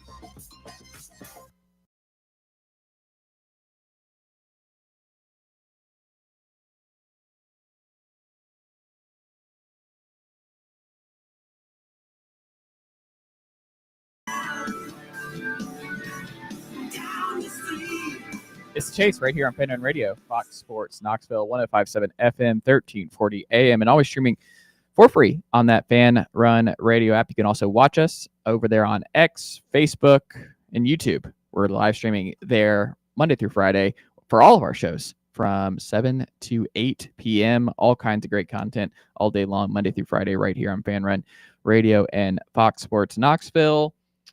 Tennessee's defensive line. So this is something that I kind of wanted to do a deep dive in. We're getting closer and closer to the start of the 2025 Tennessee football season. And one of the things that I think is super fascinating, and it's not a problem. We were talking about the corners and the secondary and where they're at there going into the 25 season. I think there's reason to be, kind of a little bit uncertain about where things stand just in terms of the depth and the amount of turnover from a season ago and being able to replicate that in back-to-back years. What's interesting this year when it comes to the defensive line is we talk about it's a big eval year for Kelsey Pope's room at receiver. It's a big eval year for them. It's a big eval year for Glenn Ellerby, for William Satterwhite, for Sham Umarov, for Max Anderson, guys like that on the offensive line. But on the defensive line, Joshua Josephs, who graded out really well against the run, rushing the passer as well, even if the sack numbers weren't there a season ago. He's one of the leaders. It's his 4th year. He's weighted behind James Pierce. here the last couple. He was part of James Pierce's big-time blue chip class here. He's a former blue chipper from North Cobb High School back in my home state. He needs to have a big sack here. There is no question about that. But one of the fascinating parts about this defensive line this year in particular. So Omar Norman-Lott goes in the second round of the Chiefs. He was huge on pass rush situations for Tennessee last year. Bryson Eason's good against the run. Bryson Eason is a solid interior guy. I mean, he came into Tennessee as a linebacker, and he's evolved into becoming now your starter and one of your leaders that you took to the SEC Media Day 2 weeks ago for Tennessee. Jackson Moy was so good that he forced his way into not being a redshirt guy and being a depth piece last year to a guy part of the rotation. Another great leader, another great interior guy. That would not have been a surprise for Heupel to take the SEC Media Days. That being said, this is going to be very different because Omar Norman-Lott produced. Omar Norman-Lott was huge. Omari Thomas produced and was a long-time fixture in that room and a long-time leader for Tennessee. I think Bryson will step just fine in for Omari Thomas. What I am curious about, though, is this room behind them. Nathan Robinson, can he stay healthy? Is he going to be the third defensive tackle? Is it going to be Josh Snell, who was a interesting defensive tackle FCS guy that they bring in here? Can he move up a level and be someone who can give Tennessee some sense? Because they're also replacing Elijah Simmons, whose final year at Tennessee was his best. There is a lot that they're going to have to develop. But I think a lot of fans might not know this, but Tennessee has really cleaned up in the interior on the recruiting trail. Ethan Utley going into year 2, 4-star kid out of Ensworth. He seems like he should be a factor. David Hobbs, 4 or 5-star, depending on which recruiting service you look at. He's in year 3, single-digit number, which I don't love for David Hobbs this year. What number is it? I think he's 5 on defense going into this year. That's not good for a defensive lineman. No, I don't like it, but it is what it is. David Hobbs, it's a big year for him. Has all the talent to be a part of that. Isaiah Campbell, 5-star, late in the cycle last year. You beat out Clemson and North Carolina for him. He's an interior guy. There is a lot of interior options and interior talent for Tennessee, along with the guy like Nathan Robinson, who's hung around. Does he factor in? Carson Gentle going into year 2 from McCallie. Does he factor in anywhere? And then you have the strong side defensive ends part of it, which is, okay, Don Bailey's back. Jason Jenkins gone to Florida State. Tyree Weathersby was someone who turned a lot of heads 2 years ago, but injury sidelined him, and it's just been a slow process getting him back. But he was someone that was generating a lot of buzz when he first got to campus. So he's someone that is a surprise and becomes a important fixture across from Joshua Josephs. Is it Tyree West, who's also in his final season at Tennessee as a former 4-star out of Tiff County, Georgia? Does he just take the ball and run with it? And you slide Dominic Bailey and slide inside more often than not. And then behind Josephs, Jordan Ross, 5-star out of Vestavia Hills. He's got to stay healthy. He's got to have a breakout year. Tennessee's going to need him to be really good at rushing the passer. Caleb Herring. You haven't seen anything from Caleb Herring to this point. The opportunity is there this year as a former blue chip guy, number 1 player in the state of Tennessee in his class. Yeah. I just think it's interesting, right, Garrett? Like, you look at this group, we're in double digits in terms of like intriguing guys, but there is not a lot of, I know for sure this person is going to be a difference maker, 90 plus whatever PFF rating, and someone who's going to go in the first 2 rounds of the NFL draft next year. Yeah, no, and this seems like it's kind of different. This is the first time, and correct me if I'm wrong, that I feel like really since the Heupel era has been here, that like you go onto this defensive front and you like don't really know like what to expect. Like there's not like that one guy that you know is going to be good. And even before Heupel got here, like it seemed like even when Tennessee was going through those horrible years, like there was always someone on like the defensive front that like you could count on. They might not have been a top defensive player like in the conference, but they were like, you know, significantly ahead of anybody else in their position group on their depth chart. And you felt like they were definitely going to be like impact player. Like it seems like here, like outside of, you know, Joshua Josephs, maybe like if you don't play good, like really anyone on the depth chart could come in and get you. I feel like Tyree West is somebody, he's stuck around for a long time here, waited his turn to be, you know, the number 1 guy here. I feel like he makes a step up this year. I think Joshua Josephs continues, you know, doing what he did last year and gets better. And I think Bryson Eason is someone that that's probably going to be one of the most familiar names on defense that people are going to know. And I think he'll have a pretty big season as well. I'm not necessarily concerned about maybe the lack of playing time of some of these people, just due to the fact of what we've seen on defense over the past couple of years has been such a significant uptick of what we saw, 4 or 5 years ago when up front we just got mauled. And, it just seems like we can hang in there with the top O-lines in the country now and at least give our defense and our secondary and our linebacker room a chance. And I think Caleb Herring, I know you said, obviously he hasn't played much, had the high school potential. He's a name that I'm interested in. I'm intrigued by him. He's obviously not going to be a day one starter, but he's a guy that I just feel like he has a lot of talent. He has his head screwed on straight.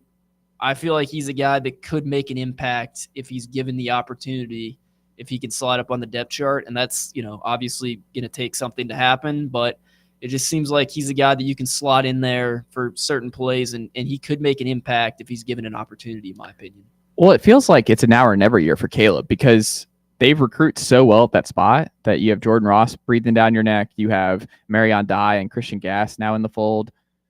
Josh Adosas will obviously be moving on after this year, but this is if you want to make a definitive statement and you I'm the starter going into 26, this is the year to make a move, or you might get passed, Right. just because they recruit so well at that position. I think it's a sneaky huge year for Caleb Herring that I think he needs to show proof of concept and someone that Tennessee sees as because they're always going to rotate heavily on the defensive line, Right. but they've got to know for sure that him getting those spots and those snaps is worthwhile going into next year as well, and maybe even in a bigger role. I think it's a quietly huge year for Caleb Herring. Yeah, and I'm looking, trying to pull up his stats right here, but yeah, he's got to be one of those guys too when we're playing some of those smaller teams and he's getting more, reps in the second half and stuff, and he's really coming in. He has to make the most of those opportunities, because if he's coming in there and he's not making the most of those opportunities, like you said, they have so much depth on that depth chart, he's just going to be passed up on. He has, 11 total tackles, 5 solo tackles, and 1 sack in his career, and he'll be a senior this year, right? Obviously, did he I'm assuming he redshirted, obviously. So he technically has 2 years left of eligibility. Well, 1 year after this one. Who? Herring? Herring's got 2 years. That's what I'm saying. He has 1 year after this one. Yes. But like we said, now or never, you got to make it. If you can't do it, if you don't do it this year, you're probably just going to fall even further down the depth chart, because if you don't make an impact in your first 3 seasons, they're not going to have you playing in a starting role next year either. So, right. And they're just going to give other people opportunity, right? Right. You just got it, because you're not going to be able to keep all these guys happy. So it's just, we got to know that you're going to make that final leap here in your final 2 seasons on campus as an upperclassman. So I just think Caleb Herring's got to show. He's got to be a sack guy. He's got to pop. Because you don't Tennessee. have that elite edge rusher this year that you had, You might. You don't have a guarantee. Right. And and of course, last year, Pierce said, Pierce was, this time last year, he was the number 1 projected overall pick in the draft, and obviously his stock fell a little bit with, he didn't play as good last year as he did the previous season. Maybe, some stuff off the field and stuff that maybe helped him move down a little bit. But yeah, there's a lot of stuff to kind of piece together to what happens. I'm just so curious to see the combinations inside, Jay, where you look at, Josh L coming in. I have no idea what to expect from him as an FCS kid who's another depth piece, but Nathan Robinson in here, I think it's an now or never year for him, but you have so much talent in the interior that I just kind of wonder, does he make it through? Because I think it's we talk about do or die years for Caleb Herring. I think it's the same with Nathan Robinson. Just how deep position group is. I just gotta agree with you there.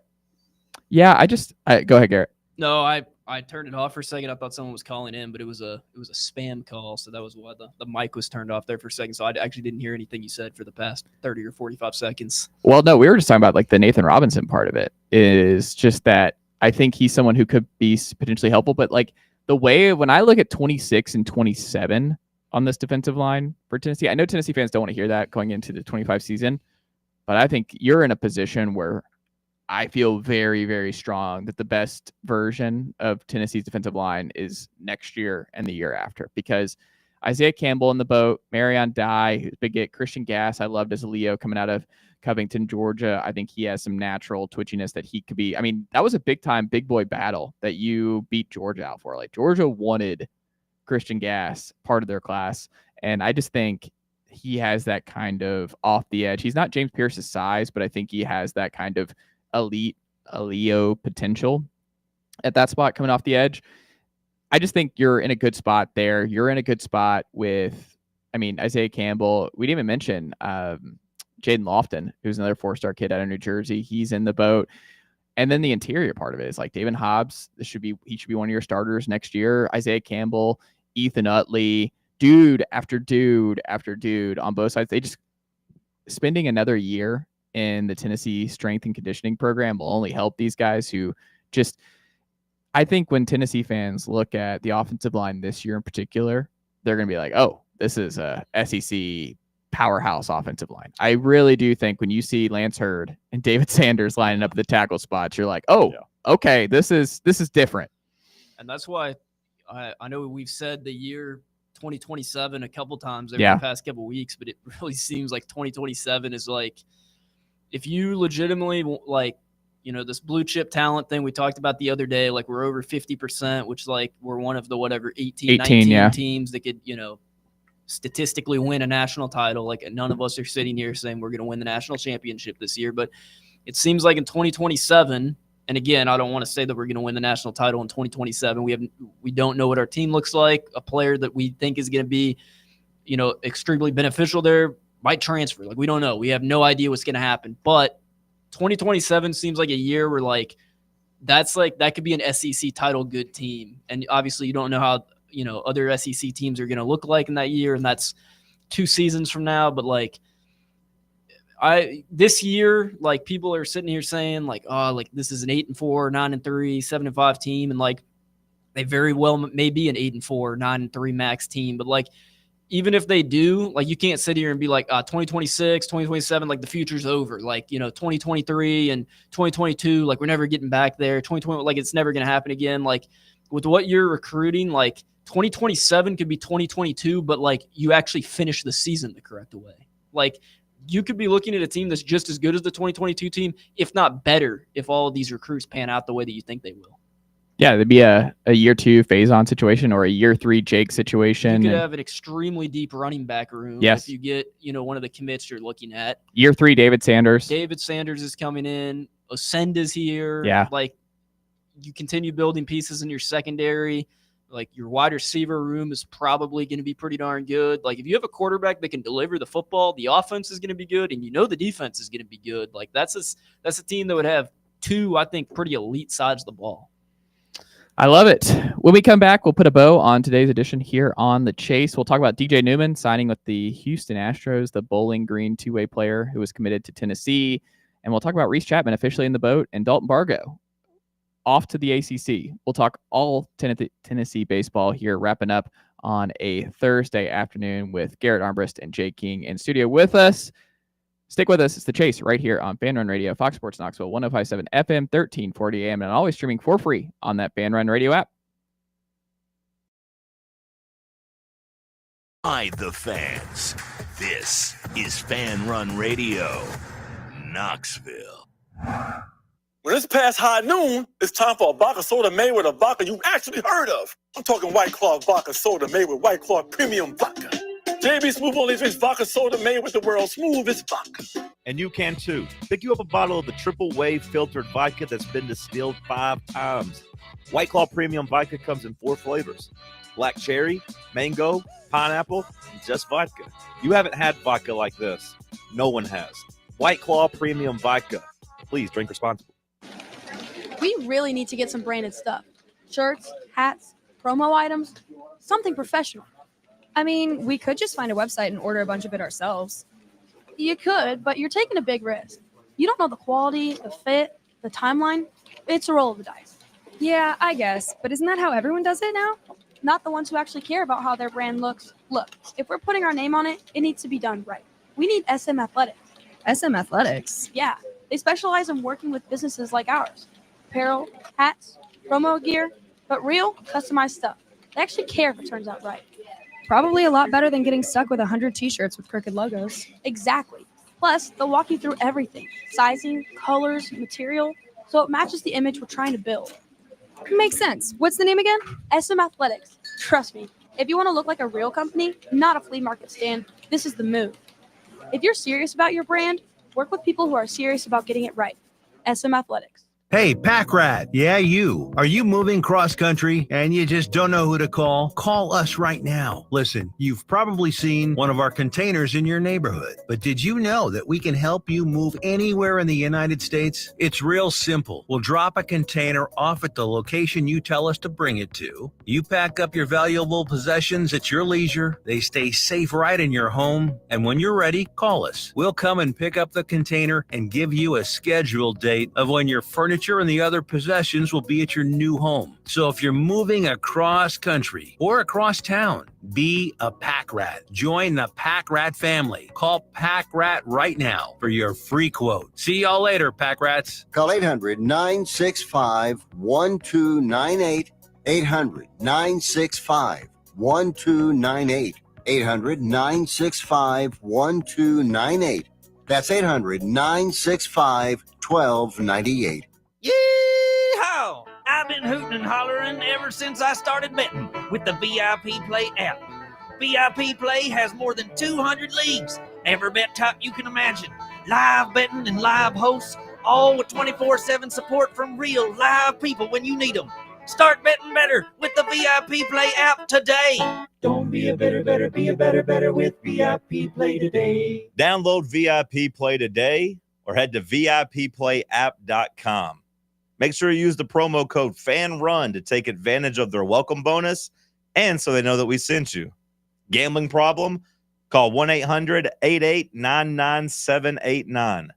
Must be 21 or older and located in Tennessee to bet. You're listening to FM 105.7 and AM 1340, WKGN Knoxville, and W289CU Knoxville, Fan Run Radio. Knoxville, mark your calendars. Fan Run Night at the ballpark is back. Join us Wednesday, August 6th at Covenant Health Park as the Knoxville Smokies take on Biloxi and we take over the stands. It's all you can eat night, so make sure to bring your appetite. Plus, we're hooking up the fans with exclusive Fan Run swag giveaways you won't want to miss. Come hang with the Fan Run crew, rep your team, and enjoy a summer night of baseball, food, and fun.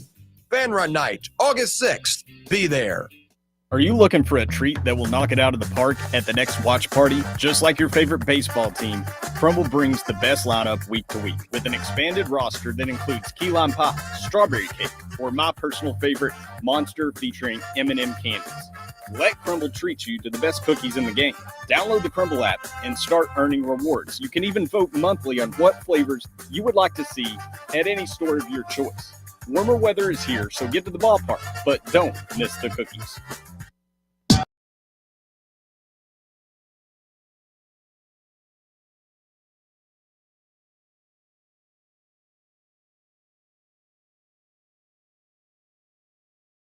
On Fan Run Radio, Fox Sports Knoxville, 105.7 FM, 1340 AM, and always streaming for free on that Fan Run Radio app. You can also watch us over there on X, Facebook, YouTube, streaming live. The Drive with the Bear and Russell Smith coming up next here at the 3 o'clock hour from 3 to 6.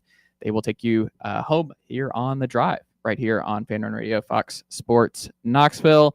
So we wrap up Tennessee baseball conversation here with Garrett and Jay with us as we wrap up on this beautiful Thursday here in Knoxville, Tennessee. DJ Newman, who I was pretty excited about, his two-way potential of the two between him and Garrett Wright coming in from Bowling Green. Unfortunately, he is not going to be with the Tennessee baseball team in 2026. He signs with the Astros. He was a late surprise signing and draftee from the Houston Astros. So he's going professional. Happy for him. Good for him. But what we also had that broke this morning, Mike Wilson, friend of the program of Knoxville News Sentinel, he breaks that Reese Chapman is on his way back to Tennessee. And then Ben McKee of Go Vols 247, also friend of the program, breaking that Dalbargo on his way to NC State. It had been kind of rumored for a while that it was going to be one or the other, especially with DJ Newman moving on to the pros, that there was a real need to have some continuity, in the outfield, and a guy to bring back of the two good players, two streaky players. I think it's fair to say Reese Chapman, I think, has become a good to maybe even elite defender in right field. And last year was his first season as a full-time starter. Bargo, a year older in the system, a little bit longer, got playing time a little bit earlier than Reese in the cleanup hole, and hope he kills it over there at NC State over there in Raleigh. But in terms of the Reese Chapman part of it, I mean, Jay, what do you think about this development? I know how you feel about Bargo, but how do you feel about DJ not making it to campus and Reese officially back in the boat for the Vols? Well, I mean, I'm glad like with DJ Newman leaving, at least we got Garrett Wright, someone who can potentially play catcher. I think that's what I like to see out of the two BGSU guys. Not anything else I really have to say about that. But getting Reese Chapman back, I feel like at some point, I feel like he'll be out of the lineup, but he'll come in maybe as a defensive substitute, someone like that. Someone might get in, possibly. Wait, did you say Reese Chapman might be a defensive substitute? Not a defensive substitute, but like Reese is starting if he's returning. Reese is your starting right fielder in 2026. You think his bat can keep up though? Yes, like Reese is a starter. You're putting Reese on the bench in the return. No, Reese is your starting right fielder, right, Garrett? I would think so. Yeah. I mean, yeah, unless he just completely slumps, it can't hit in the fall, and then I mean, the only person that would really be able to, I think he'd have to be a right fielder. I like him defensively a lot. Yeah. That's for sure. But I don't know. I can't get past his hitting. Like he just. I mean, unless Newstrom just makes some incredible jump. But Newstrom might be your third baseman next year. Yeah, I think I would go Newstrom at third. Yeah, I mean, we don't. But there's so many different options of where you can. We have a lot of people where you can put people places, which is obviously good. But no, I mean Reese coming back. I mean that's just an extra bat in the lineup. Yeah. I mean that's. I know you and me were kind of saying we would want Bargo back just because he could play so many different positions, and kind of in a utility spot. But honestly, I didn't think Reese was going to come back. I thought he was probably going to test the waters and just start out in like low A ball and just go from there and see what happened. But it's surprising to see him back for sure. I mean, but at the same time, I mean, you kind of have nothing to lose. I mean, you're going to be if you're the starting right fielder, you either don't get picked again and you would just be in the same position that you were in this past year and you just do it again next year and play low A ball, or you improve your draft stock and you get drafted, which is obviously why he's coming back, because he wants to get drafted. Well, so here's what you're looking at in the outfield now, right? Let's set the scene for 2026. So Newman, not an option. Garrett Wright, as Jay brought up, he could play outfield potentially. Could be your starting catcher. Let's see where Stone Lawless is. Henry Ford, who is making it to campus, has played first base and right field. And the thought was because Reese Chapman and Dalton Bargo, we thought we're going to get drafted and not be available to come back for one final year. Now with Reese back and Reese in right field, Henry Ford might move to left is probably my best guess, because I think you're going to need Levi at first, because I don't think Levi's going to be your catcher. What do you think Levi would DH?